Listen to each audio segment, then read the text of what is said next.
A few years ago I was walking across the Golden Gate Bridge on Christmas Eve carrying my daughter, who was 5 at the time.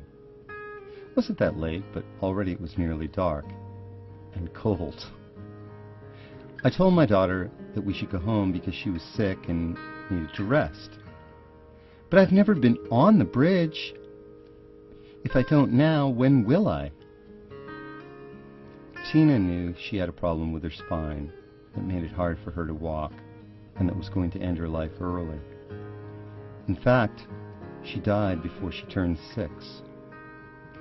But that night, we were happy, looking all around at the bright lights of the several cities that we could see. Tina was bundled up, as was I, all nice and toasty. Just our faces were cold. We even had muffins, chocolate ones, that we had bought at a store on Lombard Street.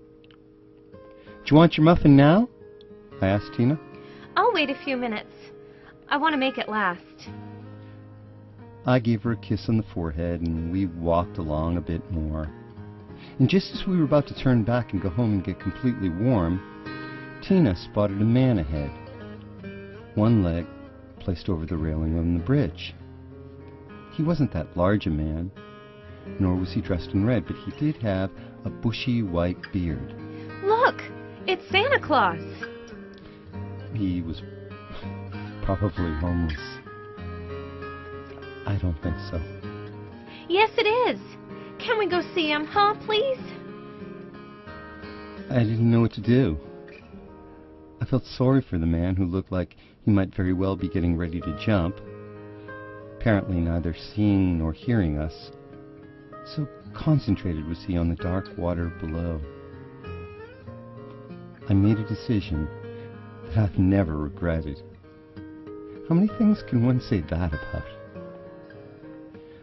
I was still holding my daughter's hand, and I moved closer to the homeless man, who finally heard us and turned his head. The look of abject desolation in his drunken eyes was so searing that I could not come any closer. He looked back down at the water far below and hitched his body in an attempt to get his other leg over the railing. "What's Santa doing?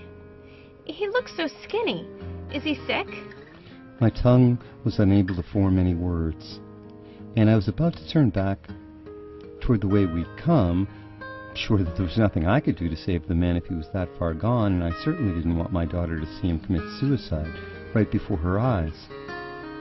Yet before I could move, Tina called out to the man. "Look what I have for you, Santa." She was holding out her chocolate muffin, her little hand sticky because the muffin had gotten partly crushed in her coat pocket. The homeless man looked back, wavering, his eyes bright in the gleaming lights from the cities all around us. He shook his head, no. "But you've got to keep your strength up. I don't have any cookies and milk right now, but you can have my muffin. My daddy says it'll make you fat." Again, she held it out. "Don't want to anymore." The homeless man mumbled and looked back toward the water.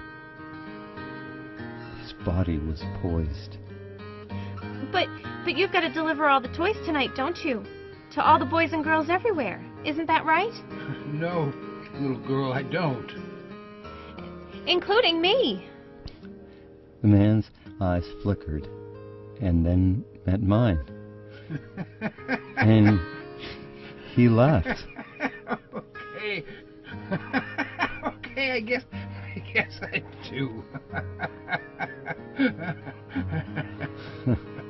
He took Tina's muffin, and I helped him down from the railing. He went his way carrying the chocolate muffin, and I took my sweet daughter home for that final Christmas.